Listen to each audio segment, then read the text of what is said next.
Gas, petrol, diesel ధరల పెంపును నిరసిస్తూ తెలంగాణ మాల మహానాడు వినూత్న ఆందోళన చేపట్టింది. మాల మహానాడు నాయకులు బషీర్బాగ్ చౌరస్తాలో గ్యాస్ సిలిండర్లు ఎత్తుకుని మెడలో కూరగాయల దండలు వేసుకుని ర్యాలీ నిర్వహించారు. ఈ కార్యక్రమంలో ఆంధ్రప్రదేశ్ మాజీ ఎస్సీ, ఎస్టీ కమిషన్ చైర్మన్, జాతీయ మాల మహానాడు అధ్యక్షుడు కారెం శివాజీ నాయకులు పాల్గొన్నారు.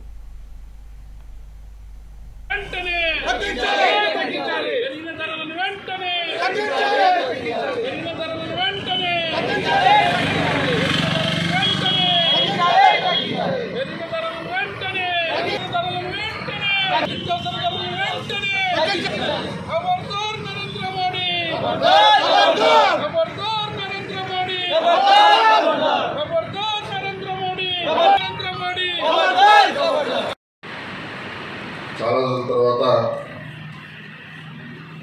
మిమ్మల్ని కలుసుకున్నందుకు రెండు అంశాల మీద ఈ కార్యక్రమం ఏర్పాటు చేస్తాం.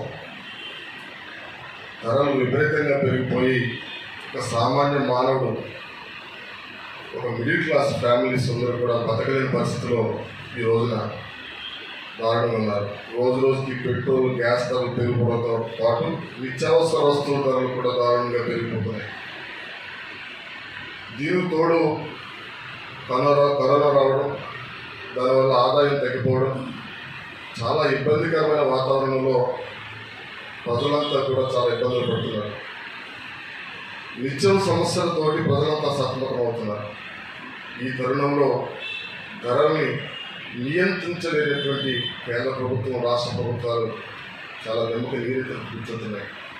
వెంటనే పెంచిన ధరలు, గ్యాస్ ధరలు తగ్గించాలి, పెట్రోల్, డీజిల్ ధరలు తగ్గించాలి, అలాగే నిత్యావసర ధరలన్నీ కూడా అదుపు చేసి ధరలు తగ్గించాలని చెప్పేసి నేను ప్రభుత్వాన్ని డిమాండ్ చేస్తూ ఉన్నాను.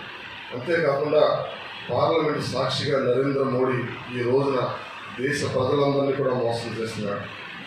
నష్టాల్లో ఉన్నటువంటి ప్రభుత్వ రంగ సంస్థలన్నింటినీ కూడా అమ్మేస్తానని చెప్పేసి నియంత్రిత ధోరణితో ఈ రోజున ప్రకటించడం చాలా దుర్మార్గమైన చర్య. ప్రభుత్వ రంగ సంస్థలను మూసేయడం అంటే మా రిజర్వేషన్ కొలగొట్టడం అని చెప్పేసి సందర్భంగా తెలియజేస్తున్నాను.